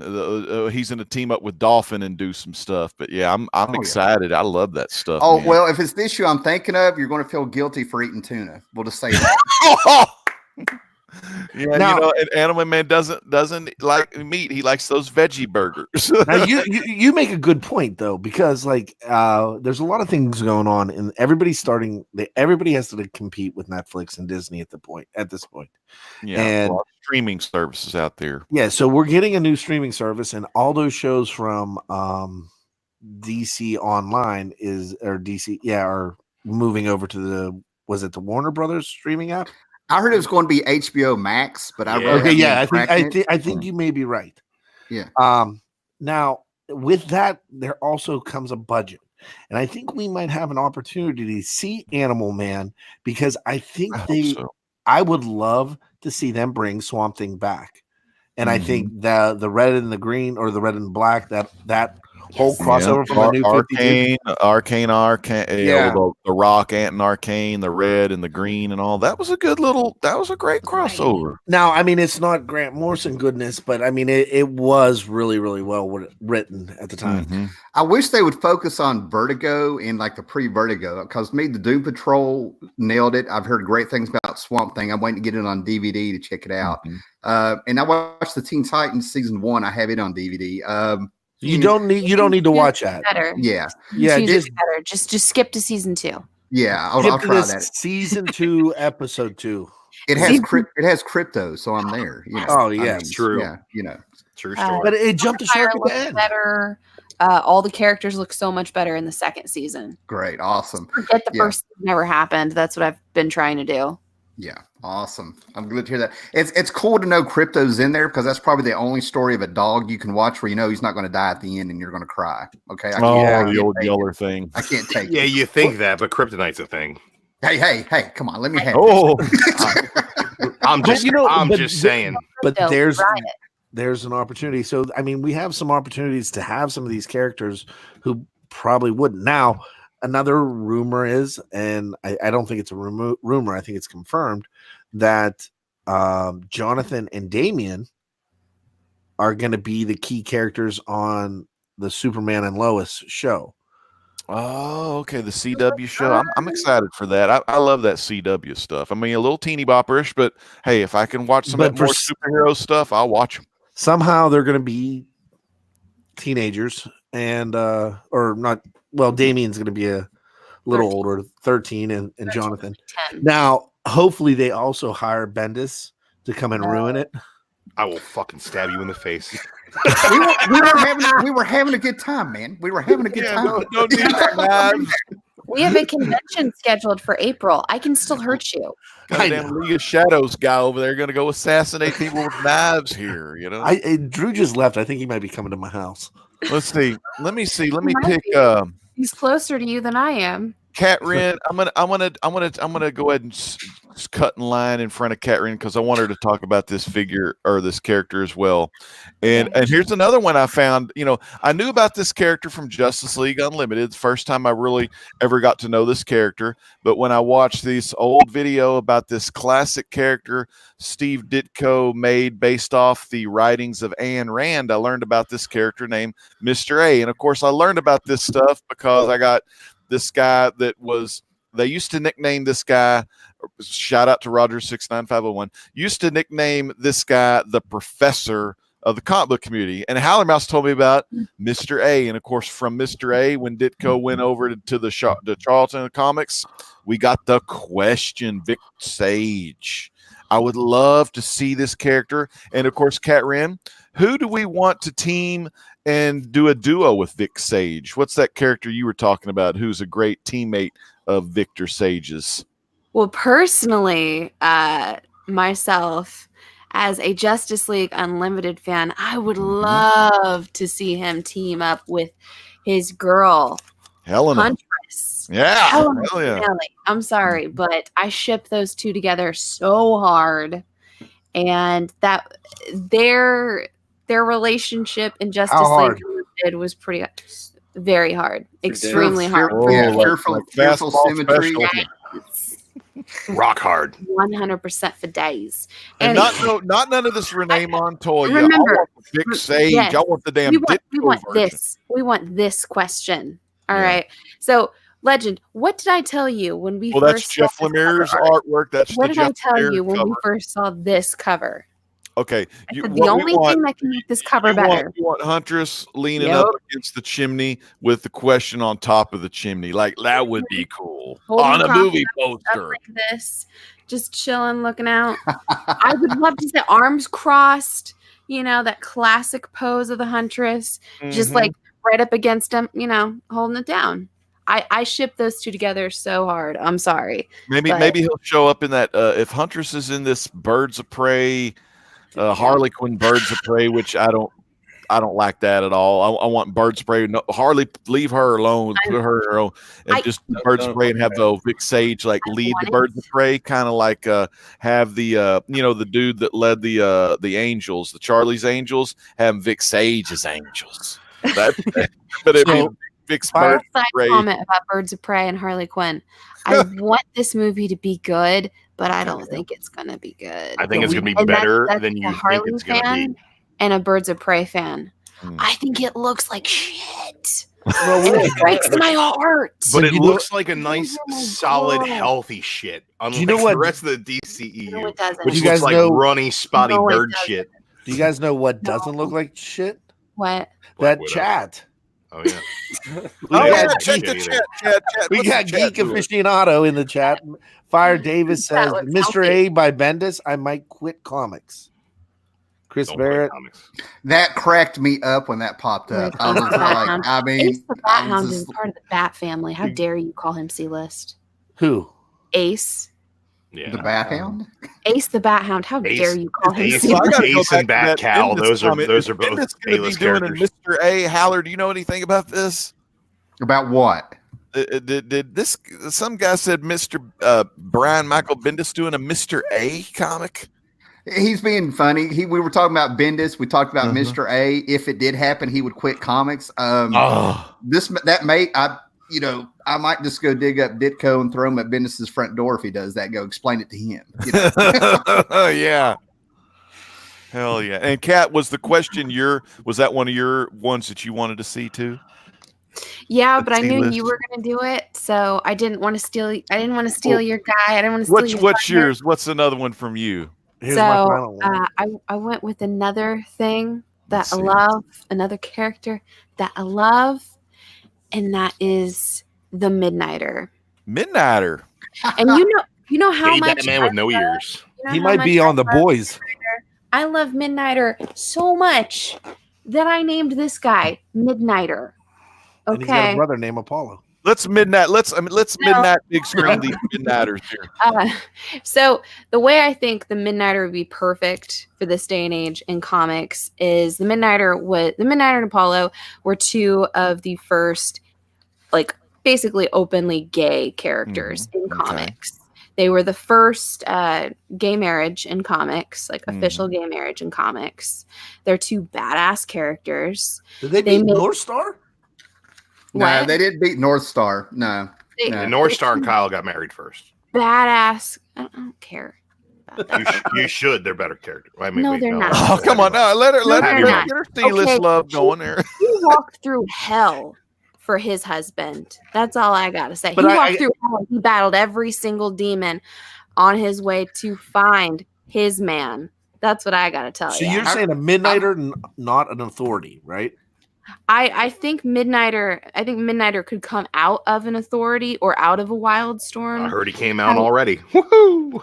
Here's what was so good. I want to back her up on low hanging fruit. I'm He's sorry. very out. How? What do you think, brother? Oh, I want to back her up. awesome. I'm going to back her up on this because what was so cool about the way those characters were written is if something happened to Apollo, the first thing that went through your head is, oh shit, What's Midnighter's Midnighter gonna coming. do? You knew somebody was going to get fucked up. Period. Kat, I absolutely agree. That's why I tried to pick Midnighter on my list in the chat earlier, and you were like, nah, I got Midnighter. I got a cat named Midnighter. I was like, I'll take it. Nope. Yeah. All right. That's my cat. Go ahead, Howard. Oh My no, man! fur I'm just saying. It's just that was what made some of those books so great. Was you had characters that got in your head so real that you knew somebody was going to get messed up. You don't get that a lot anymore, and it was with the world's finest. There, it's awesome. Right. One Ricky of the Marstad first says, "Why does Midnighter kind of look like books Batman?" Why don't I you ever explain that, read. Kat? One of the first Midnighter books I ever read. Midnighter just completely demolished an entire battalion, screwed up tanks, just wiped out men in general, and there wasn't a single survivor, and he just was walking away from the wreckage like it was nothing. My favorite Authority moment is when they took on the Ultimates and just destroyed them. I think it was in the volume 2 of that. But I got to go with something, since Kevin Feige just said that the most powerful person in the MCU is Wanda. I'm going to go, you know what? If that's currently the most powerful, why don't this guy's a C-lister, but he's the most powerful character in all of Marvel, and it's been written and proven. You talking Gladiator? No. Dude. Oh, this guy. Dupe. Oh, I love Dupe. Oh, I love Dupe. Dupe is so great. Dupe is so great. How you like that? I would love to see. I would love to see Dupe in like a because it'd have to be an R-rated one, so it'd have to be like a Deadpool or an X-Force. I mean, shit. Let's do it right, and do an ecstatic movie. I mean, if anybody read All New Dupe, it's a really fantastic story that takes place during the X-Men crossover Battle of the Atom, where Dupe goes throughout the entire story.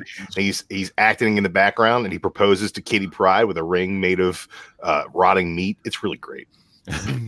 I mean, now you guys do know that out there on the internet there is a translator for Dupe's language. You can get the alphabet of Dupe language. Just going to throw that out there. It was a whole new experience for me when I found that. Like a decoder ring. That's like a decoder ring, ain't it? Yeah, pretty much. I was like, oh my god. And then he ended up being like a cleaner. Like he was you know what I mean? Like like Dark Ops. He was like a cleaner. For the group. Yeah, I was like, oh, this is getting good. Yeah. One of the best issue that they have is in the original Ecstatic run is him and Wolverine go out, and like Wolverine is pleading like this has been way too much. He's like throwing up in the corner, and Dupe's just got cocaine all over his face, and they're just partying, and he's still going, and he's beating the shit out of Thor with one hand tied behind his back. So it's got to be Dupe in my book. The man lives in the margins, my friend. But Drew, I think, is this you? Oh, yeah, boy. If you don't know about Dog Welder, you're about to find out about Dog Welder. There was a first Dog Welder, but my movie is about the second Dog Welder, who's a mild-mannered businessman, goes into an antique store, comes across Dog Welder's stuff, and becomes Dog Welder. What does Dog Welder do? Well, he welds dogs to things. Do you think that sounds fucked up? Yeah, it is. It's perfect for an Adult Swim show that would be like 6 episodes and then never seen again. But I swear I would get so baked and enjoy the ever-living hell out of a Section 8 cartoon starring Dog Welder. Dog Welder. We spoke to him in Baltimore, the creator of Dog Welder. And he also created some other really great properties like The Boys. And Chad was like, ask him some questions. And I was like, okay, how about Dog Welder? And he's like, blah, blah, blah, I'm working on blah, blah. I was like, yeah, no more Dog Welder. Was this your first? I was like, we really need more Dog Welder. Those are the 3 questions I asked him. Did we interview Garth Ennis? That was last year. The one I didn't make it to. It was last year. I'll tell you what, I asked him 3 questions about Dog Welder. He looked pissed off, and I don't care. I want more Dog Welder. Stop writing your weird comics about weird things and give me the weird comic I want about weird things. That interview is up on the channel. If you haven't checked it out, he's literally at one point says, I am writing about this female Russian sniper. It's the most amazing thing I've ever written. This is the thing I'm most proud about. And Drew goes, and I quote, yeah, that's cool. Are we going to get more Dog Welder? And he was like, I don't know, maybe. He was like, yeah, I want more Dog Welder. Dude, that's awesome. Look, at least he knows I read his stuff. Yeah. So All right. Six pack and Section 8's the only group that makes me throw out gang signs when I say it. That's so great. I loved that Section 8 run was hilarious. The sequel how run, about the that, six-pack David? and Dog Welder is so much better.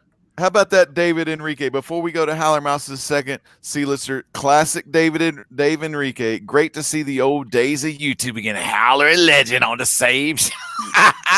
Good stuff, right Awesome, there, man. Oh man, God. it's like a reunion. It's a reunion. It brings back memories, like, because back in the day, man, Friday night, 9 p.m. Central, 10 Eastern, it was always like an awesome comic talk podcast, comic talk roundtable, whatever we was on, you knew it was going to be a good time, man. Howler, what's another good C-lister you got? You got some good ones. Okay, so we're doing what? 3 each? Is that what we're doing? 3 here? each. All right, that's going to have to get it down here. So now I've got one who I couldn't stand. I couldn't. When this came out, I was like rolling my eyes, and I was a kid. Even I knew this was stupid, right? But then something happened. John Byrne put the guy in She-Hulk, and he was out in outer space, and I'm like, this works. So I want the space version. You know what I'm saying? I want them out there, right? But it's a little book that some people may or may not know, but it's US-1. The trucker who got into a wreck, and they cybernetically fixed his head, and now he gets CB signals through his teeth. Now, look, I grew up with BJ and the Bear, a man and his monkey on the road. Not you know what a I'm lot saying? of TVs out there. Yeah. That's a great pick. There you go. Yeah, thanks, man. But BJ and the Bear is what I grew up on. I've seen the men in the trucks and all this stuff. This guy who looks like the Phantom of the Opera back here, this could be Lobo. I mean, it's bring it back. It's revamp it and have a little fun. You know what I mean? Let's all get our headbands back out there and our red. Yeah, let's do this. But he's out in space now, which that worked. I'm like, this is fantastic. Dude, that is a damn good one right there, man. Damn. You're so. I thought when you first, I thought you were gonna do some of that ambush bug on me. I thought ambush bug. You're not wrong. I thought Kamandi, but I talk about Kamandi all the time. You just said it. I'm gonna go ahead and say Kamandi all the time. Okay. I'm gonna say it. I thought for sure Legend would have said that. My last one was the cut off blue jean shorts, I the knew blonde hair, the classic freaking Kirby. Good old Tufkin and all that, man. And then the Kamandi, that I found out about Kamandi from, of course, watching Howler. And man, I've got the run. I know it's I've only read 1 through 5, so I still got more to read. But dude, I loved it because I'm a humongous fan of Planet of the Apes, all the Planet of the Apes, the 3 new ones, the 5 originals. I didn't really go with the Tim Burton one, but I'm picking Kamandi. Sorry if I'm cutting anyone off. My final is freaking Kamandi. Howler, give me a little bit on Kamandi, man. Just the love for your Kamandi. Well, if they do a show on Kamandi, in my opinion, they got to do it like the book. The magic of Kamandi is that you are the reader. This isn't Doctor Who where you got a sidekick to explain things to. You read Kamandi, you're discovering this brutal world where you're going to get tortured with him. By scary animal men and all this stuff. But he is the reader. You're going through this with him. So if they did the TV show, I think it would be perfect because every time something came around the corner, you're right with him. You know what I mean? Like you're seeing it. It's like a point of view show. And they can just do all kinds of cool stuff on there. If you read Kamandi, you just need to read the first 35 to 40 issues and let the rest go. You know what though? I would say you're 100% right. The original is the best, but if you're not familiar with them and you want a quick read and get used to it, the Wednesday comics. Got him. I have him. Ryan Sook is phenomenal. That Kamandi run on there was really, really good. I thought that was written well, super. That was the best thing since Kirby started handing over the reins, in my opinion. Absolutely. And then there's a book called Battle Boy by Paul. Oh, yeah. Check out. That was supposed to be a Kamandi story, and they wouldn't let him do it. So he took it, twisted it around. So I'm down. I really need to get that. I keep forgetting about it. There's also the Kamandi Challenge that came out a few years ago, where every single issue was taken on by a different creative team. Some of the issues are way more successful than other ones. Oh no!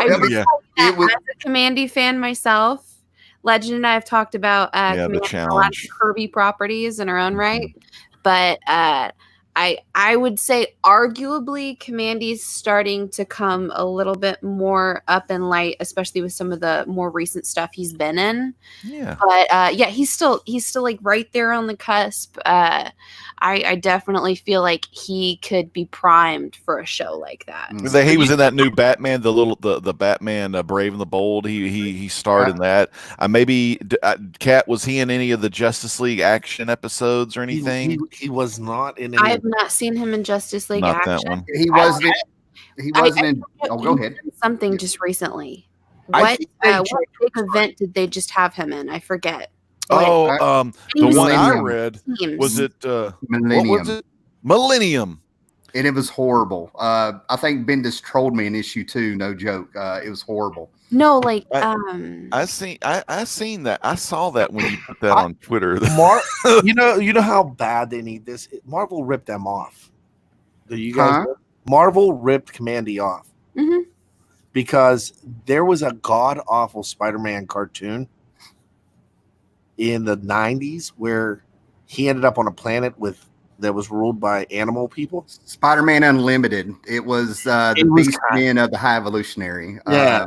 Yeah, it was the 2099 story arc. Is that what it was? Okay. Yeah, Spider-Man Unlimited was a 2099 story, and they used the high. Oh, I thought he said cartoon. There was a Saturday morning cartoon. Yeah, Spider-Man Spider-Man Unlimited it wasn't Peter Parker. It was freaking 2099. Another way I think It's on Disney Plus. Go check it out. But after this show, is if we did like a create your own type show where it's like, what wacky adventures could you go on with Kamandi? Like, okay, we're stuck here. We either need to go here or we need to go here.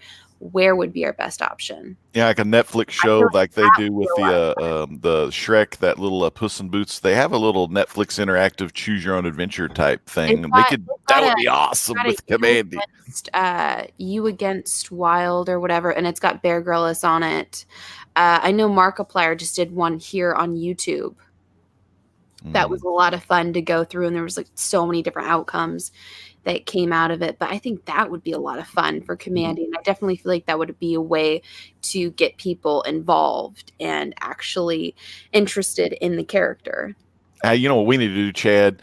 One of these nights Check we that just need chat. to do. Well, we need to do Yep, a whole you're right. Kamandi show. Chat. All right. All right. What's the chat? What's the chat doing? I mean, we've got Geek Aficionado still hanging out with us in Pope Service the First. Thunder House Design is still hanging. And we got Rag718, Scott Evans, Fire Davis. There's 22 people out there still listening to us rattle about everything from Kamandi to Arsenic Lullaby, which is my next week's pick. But if you guys haven't read that, it's amazing. So just give you a holler out there. Who's up next? Ren, what's your final? Kat Ren, what's your final of your C-listers for the night? All right, so I almost went with one character, and then I kind of talked myself out of it because they're kind of just an off branch of two other characters who I feel like are A-list characters in their own right. So I almost went with Red X, but that's more of just a mantle character that's passed around by the Robins. Oh, yeah. You know, I got the mask. I almost went with Red X. I love Red X. I would love to see another character pick up that mantle once again. So I talked myself out of it, but I have a C-list character. How dare you? Don't you dare call Starfire a C-list character. I'm going to see you in a couple months, mister. I'm going to see you. You love your Starfire, don't you? It's like I'm on Roadhouse. This is awesome. Him in a couple months. We've all seen those issues. If anything, Starfire is a double D list character. Double E's. Anywho, so my C-list character, it's a character that I've mentioned before. It's a character that is very near and dear to my heart, and he is craziness and wackiness, and that is Catman. Oh, nice call. I would love to see a live action Catman on a huge animatronic, like ginormous cat, like trying to destroy Gotham, and Batman having to support all of his different like cat weapons. This guy is fantastic. He's been on so many different random teams. You can literally just put him wherever, and I think he could fit in DC. Wasn't he on the Secret Six? Yeah, Yes. he was on the Secret Six. Okay, Yes, I Yeah. actually think he is in. He is. What I've been reading, I think he's going to be in the new Suicide Squad. the movie, I don't. Yeah. the new Suicide Squad movie. Yay. I would Yeah. love to see him, but I don't Yeah, think. you guys need to look at some of the list of characters because there are some Mongols' daughters on the team. Yeah, everybody's gonna die in that movie. Like, there's two sets of teams. One Here's team the thing, though. Here's the dies, thing. and the second team comes in. And The way that Catman could be done right, he needs all of these crazy gimmicks for Catman. In my mind, the way I think this character is done the best is with his full artillery of cat-themed weapons. I like the campy cheese fest Catman. And if you throw him on the Suicide Squad, he's not going to have all of that. no, Cat, I actually think they're going to kill him off if he's on Suicide Squad. they're I don't gonna. want to do that. I think the second team is like more of a Secret Six team. The first team is super campy. They got the guy that was on. There's a bunch of comedians Scared now. that are on the first team, and I read the most recent issue of Suicide Squad. I can't think of their names. Did you like it? I'll have to look Right it up. now. You didn't like Tom Taylor's Suicide Squad, did you? Not the first issue. I thought Oh man, it was the best garbage. Suicide Squad issue I've ever read. I'll pull I'm a Suicide I read like a Squad Marvel fan, book, and that which was is the garbage. best It compliment read I like could a give it. Marvel book. That's the issue. It's, I'm gonna So it was pull up- good. You're just not used to that. it's the Suicide Squad. Read It's more supposed Thor. to read like a I'm gonna squad book. pull up. It I'm gonna read pull up more like an something Avengers Suicide. Assemble, like, oh, here's this character, here's this character. I got excited for 2 seconds because I thought we were gonna have Lagoon Boy for some reason, but No, it the was shark ate that in dude. its tail. The shark ate that dude. It's stupid. I'm over it. I don't care. Hey, No, I'm gonna jump. I'm gonna go look for the suicide update before we get off here. But let me give you my final. I'm not Yeah, gonna. what's yours, Chad? What's your final C-lister? So my final C is a team. All right, Who? and Don't say Fantastic Four. Real comic book talks on thin ice. Saying my Fantastic Four is C-list. You say X Force is C-list? I'm sorry, bro. That's No, no, no, Wolverine no. and Deadpool. List, my dear. no, But I in- still love you, real comic. out of the X-Men, this team right here. I mean, with Phantom X, you've got Deadpool, Wolverine, Psylocke, Archangel. This particular run is amazing. If you get a The scene, Remender stuff is great. if you get a scene on the moon with Deadpool cutting off his skin and feeding it to Archangel, and him saying, "Where are you getting this food?" and he's like, "Don't worry about it and don't ask questions." A little Donner Party action there. So I'll be right back. Drew, do you want to put the image up? I'm going to put the image up. I've got access. We're going to go ahead and go into my final C-list character. And yeah, I talked about Dog Welder. Okay, that's a little bit of fun for everybody. I love Dog Welder. I want to see Dog Welder, but I tell you who you all want to see, okay? And that is an Avenger that has been there since pretty much the damn beginning. He was cast in Guardians of the Galaxy Volume 2, but was never shown because the movie poster in the background got cut out of the movie. And that is Simon Williams, the Wonder Man. The Wonder Man. Avengers number 9, he showed up, and he's not in the universe yet. Wonder Man. Howler, you knew it, didn't you? I was hoping, but I'm Dude, like, you Wonder talking Man about- fits so wonderfully with everybody that's already in the MCU. There's no reason for him not to be there. Would Wanda be with? Well, I think Wanda would still be the Vision, but old Wonder Man, he loved him some Wanda. Look, you might be able to penetrate through the Vision, but Wonder Man can penetrate through you, Wanda. So get on your A game and get you some Simon in your life. and And he needs- also has a fantastic relationship with a bunch of other characters in the universe. His relationship with Rogue in the past couple of years has been really great. Him and Beast together are a fantastic team. You can throw just about anybody in there to bounce off of Wonder Man and have a fantastic character. You can find another comedian like Chris Pratt and make him lose some weight and put on some muscle and be the freaking Wonder Man. Wonder Man is great. Why is he not in the MCU already? You're right. And Wonder Man has ties to the Guardians of the Galaxy. Jim Valentino put him in his run in the 90s, but called him Hollywood because he's immortal. So Yeah, that's he why was alive in the year 3000. There you go. Yeah, and I'm like, yes, thank you. I've always had it in my head that people. I'm not going to go on. No, I'm going to do. This is what I do. I get that stream of consciousness talking about comics. I don't know where we'll go, so I'm just going to wait my turn. But we're all on board for Wonder Man. We all know that it was the best pick of the night. Thank you all very much for coming. I will take cheers and congratulations later. Yeah, from Booster Gold to Wonder Man, well played. Well played. True. He's so humble, everyone. So humble. It's hard to be humble when you're this good, Kat. Oh, God. He's the humblest. Hashtag pop star, if you've ever seen that movie. Look. Or heard that song. Some days I wake up and I piss excellence, and some days I hold it. Damn, Drew. You sound like a vintage, old school, great legend from the 2009 era. Oh gosh! All right, let's get back to that. Chad, what was yours? Did you do yours, Chad? Your final one? Yeah, I said X-Force as a C team. Oh, that's right. That's not. Let's check the chat real quick, and then we're gonna go to Howler. His final C-list character. C-list characters: Deadpool and Wolverine. I fucking hate Marvel. Oh man, we need Paul to say "fuck Marvel" one time. Oh, he's gone too soon. Yeah, poured a little out. Well, did you check the chat yet, Chad? Oh no, back to the chat. With the chat. Double S says, "Tell him, Uncle Drew." Mastodon says, "Man, Legend, you and I could be twins." I know, right? Yeah, I shaved my stash today, man. I'm doing the old school Amish man. Real Comic Book Talk says, "I think they said they're making a movie, Legend."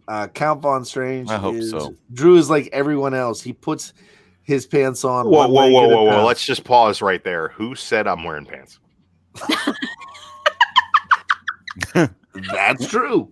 We were supposed to wear pants. No, no. We only sell shirts. No, we only sell shirts. We don't sell pants, so we can't put them on the show. So pants are. It's not technically required. It's got to be 13 years and up to watch this video, people.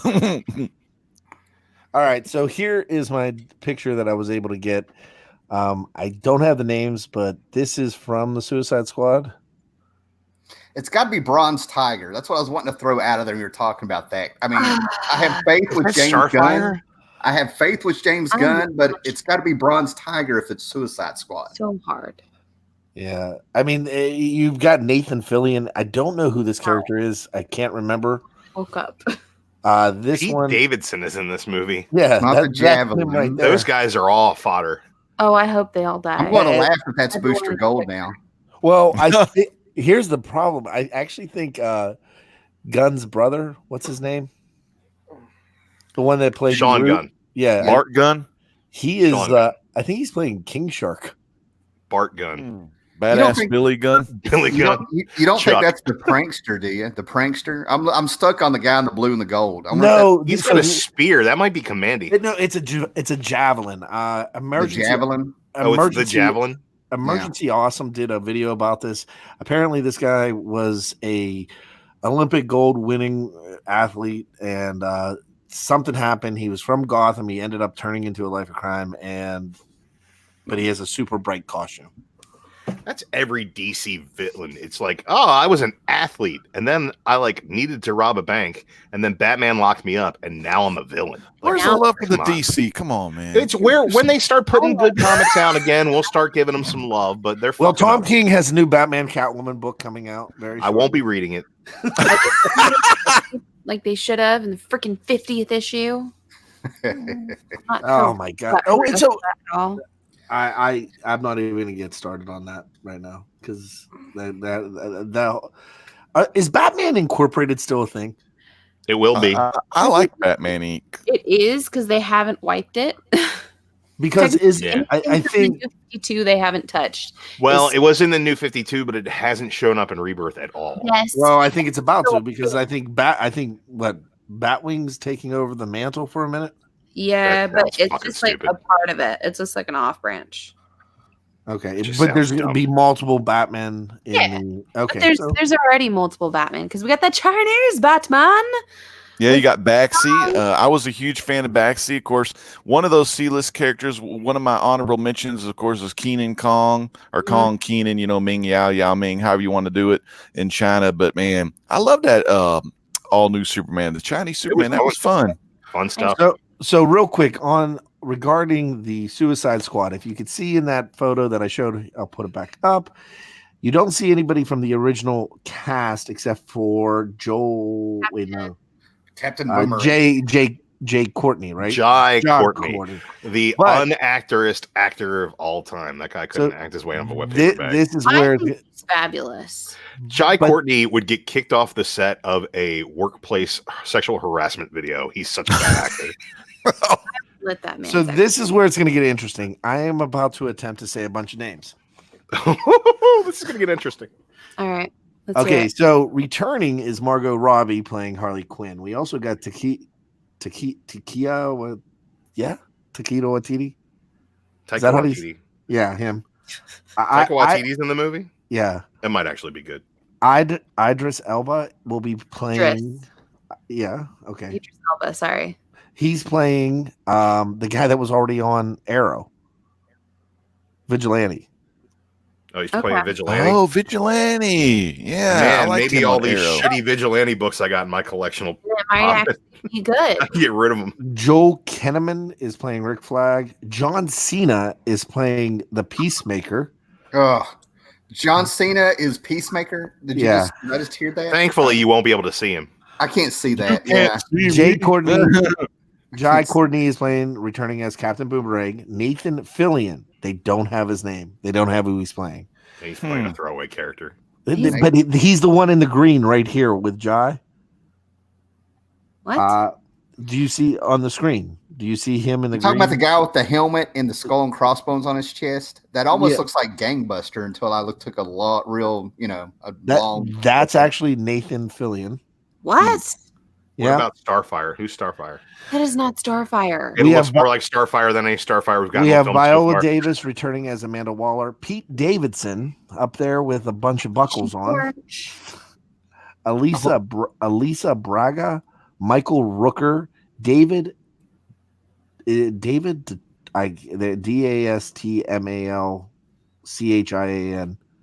I don't even want to pronounce this. He is playing Polka Dot Man. Polka Dot Man. Okay. Oh, we also have a person from the Harley Quinn TV show. The Kite Man is going to be played by Peter Capaldi. Somebody earlier said on the C-list character, how about some Calendar Man? I just thought of that. Kite Man, Calendar Man. You remember that we're just a movie about Calendar Man. Rat Catcher. A sequel every month. Yeah, that's good. King Shark, Soldier, Tiff, Prison Guard. Okay, so it is going to be a hodgepodge. This cast is doubled in size, and the first team is going to all die. And let's hope the second team dies too. I have no interest in this movie. Hey, Haller, did you go over your final C-list character? It's up. He's up right now. I'm ready whenever you guys. Oh, yeah. I'm all into this. I'm all thinking Suicide Squad. The action. Okay, so final C-list, man. Okay, so I was going to throw this. After I found out our choices, how many we had, he beat out Dr. Fate. He beat out this. We got Big Green Howler. Yeah, and it beat out a few other ones here. But you remember Christmas Story when the kid is sitting there writing his essay for school and he just throws it out there and he's like, "Gee, that's great." He's convinced he wrote some real poetry there. That's what this book did to me when I was a kid. Right, this very line right here. Picture it, 1980, little blonde-haired kid with a bowl cut, and he picks up this comic book. And he reads this little caption: John Jameson, whose human soul is buried deep within the slavering embodiment of lupine evil. I was like, yes. And what I'm talking about is a little man wolf, if you will. Oh, nice. Oh, yeah. Way back. Some early George Perez. You can see a lot of the design there that would come up in Taskmaster. And that, we're going back to the days, when he came up. And you got everything in here. You got Spider-Man ties. You got sci-fi where he went to the moon and got turned into this thing. His mouth never closes, which I've never understood.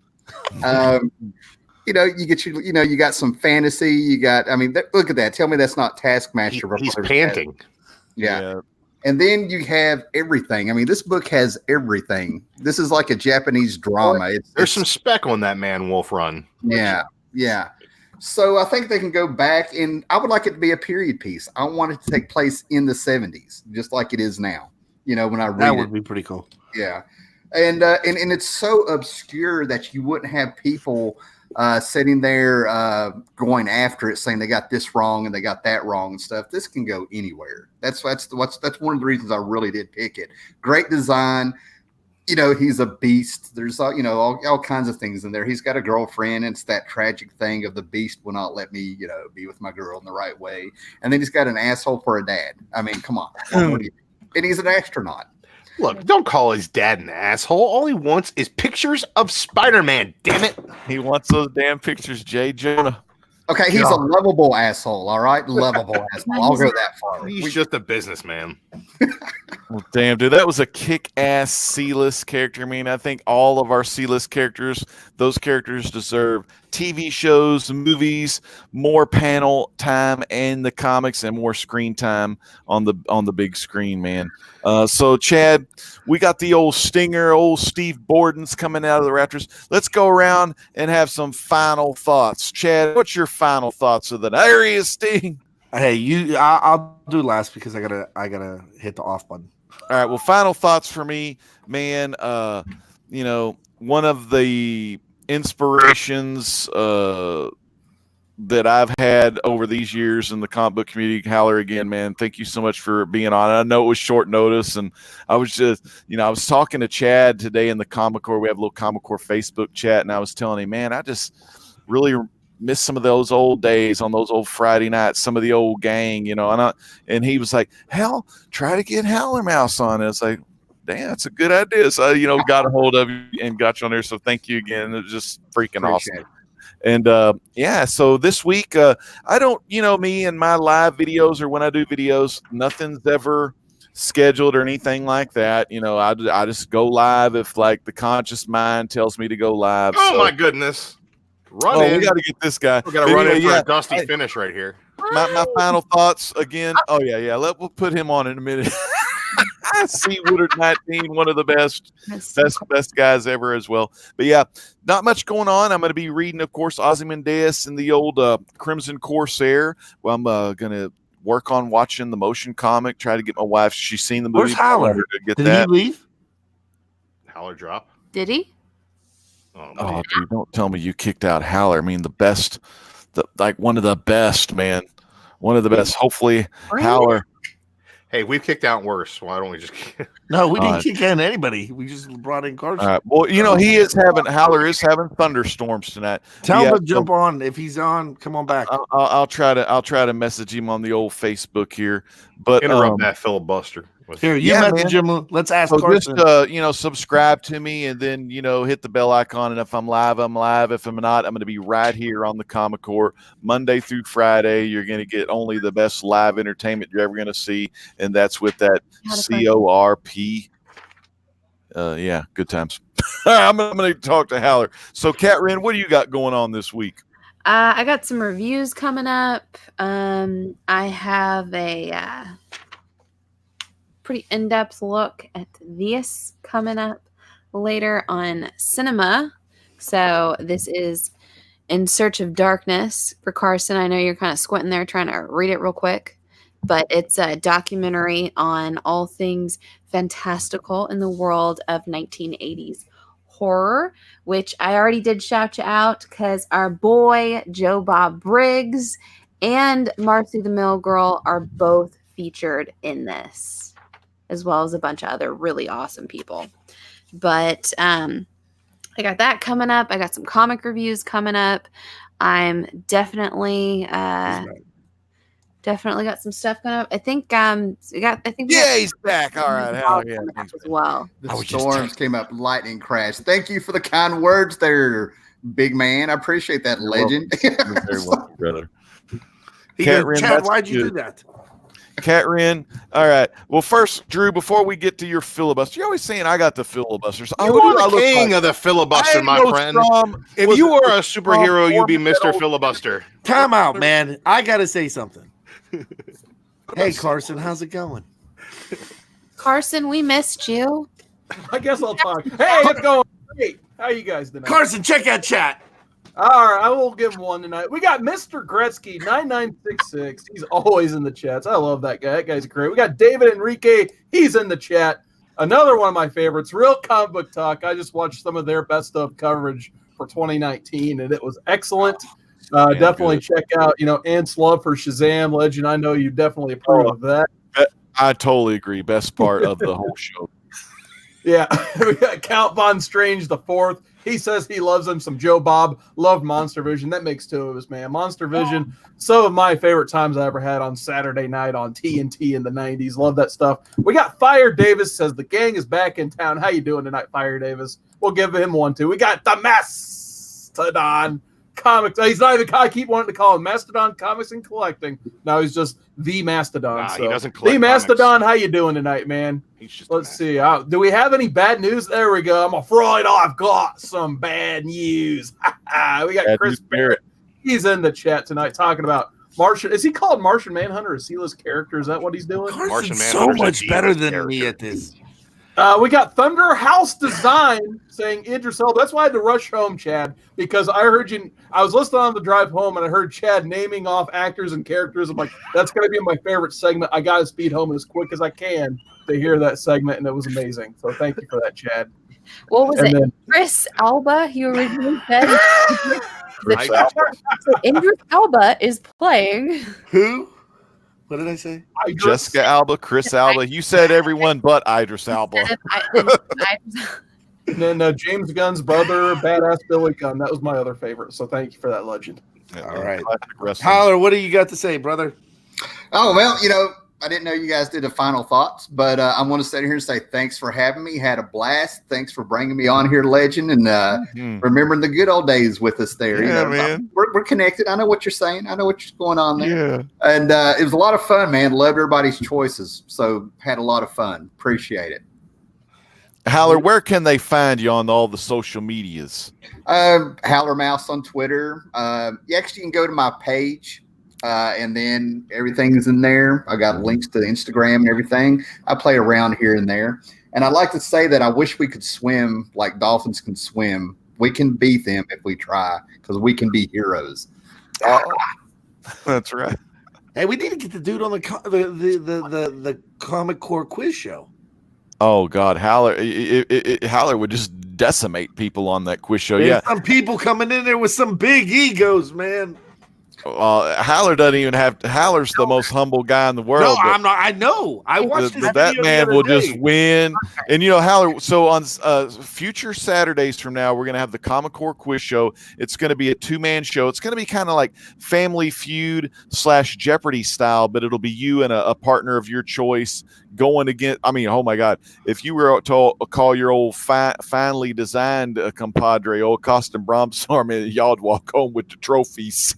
Yeah, I'd have to pick a part of those comics from the last 5 years because that's kind of where I get lost. But I'm good from there back. But it's cool. Thanks, man. I'll check it out. So, hey, Drew Manchu, baby. I just want to say, Howler Mouse, I've been watching you for a long time, man, and it's cool to finally meet you. This was really cool. I enjoyed it. Legend did his filibuster thing, so we got to see that too, and we got to talk about Dog Welder tonight. If you guys want to see more of me, I'll be on the Comic Core doing some reviews probably this coming week. Tomorrow night at 10, though, I've been invited to participate in the Stashies over on Blaster's Stash. Oh, cool. So stop by, show us some love over there. We'll do a little best of the year kind of awards deal, and then I'll be around. Awesome. I just want to give a little shout out to the community. Kyle Waka just dropped a really, really great video yesterday where he did his best pickups of 2019, and he's got some really, really great stuff. So if you guys got some time, go over and check out the Prince of New Zealand and see what he's got going on down there. Beyond that, long live Dog Welder. King of the Judge Dredd and Dog Welder. That was a highlight tonight. Yes. Judge Dredd, Doctor Who, the X-Men, Kyle Walker, The Battle, the old school UK magazines. You find them all over there from that Prince of New Zealand, the uncanny one, Kyle Walker. I hope he does a hookah one day, So. we really didn't even go off the rails. No. We stayed on. You'd be so proud of us, Carson. We didn't even talk about any Nightwing 93 shit.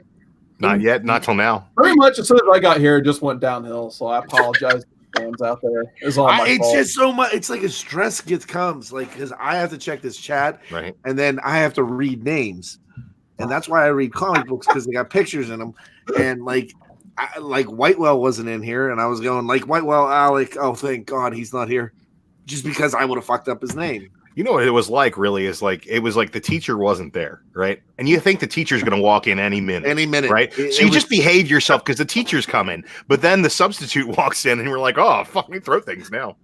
It's okay. Carson, Mark fell asleep. Wait, is he asleep with that mask on? Did he ever come back awake? He's been asleep. He's been asleep for a minute, dude. Yeah, I've been trying to wake him up. Like Chris Barrett asked him 6 times why he's not eating. Is he not feeling well? He's asleep. That's probably why. It's been a long Well, time. Carson, how about you, Carson? You got any shout-outs, last-minute shout-outs? Oh, man. Just once again, we got Modern Men coming up Monday at 10 p.m. Eastern. We're going to be looking forward for a change. We're going to be looking to 2020 and some of the pop culture coming out in 2020, whether it be movies, comic books, TV shows.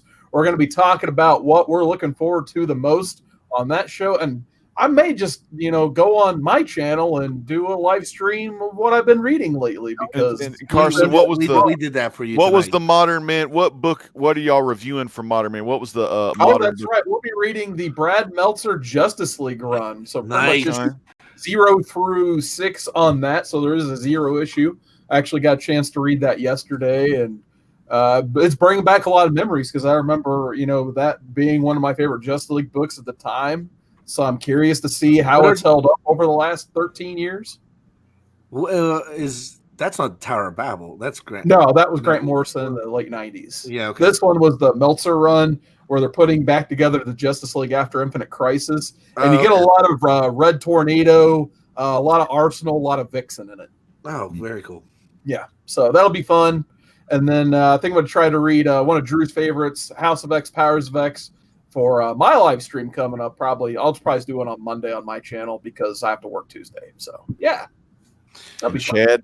All right, Take it out, brother. So here's what we got. Monday, we got Modern Men. Tuesday, coming back is one of the most popular shows that we have. The Golden Guys will be returning on this Tuesday at 10 p.m.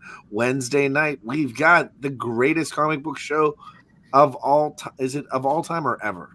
I don't remember. It's I'm an not on endless that. show.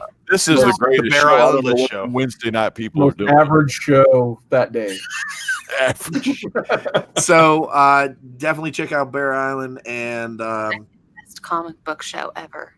Alec and White Whale are both on that show. John. Yeah, they are. Wait, they're the same person, asshole. Yeah, Alec Whitewell, Alec the Yeah. Natural, Whitewell Comic. Hey, That guy. Yeah. And then Thursday, I think we have a show maybe, and then Friday we got this, and then Saturday may be the debut of the quiz show. So, Of the show. and just for you guys, remember when you sign your date this year, you got to write the whole date out. So do like 1/1/1/2020, because if you just put a 20, somebody's gonna put like 18 and make it and really. Oh, yeah.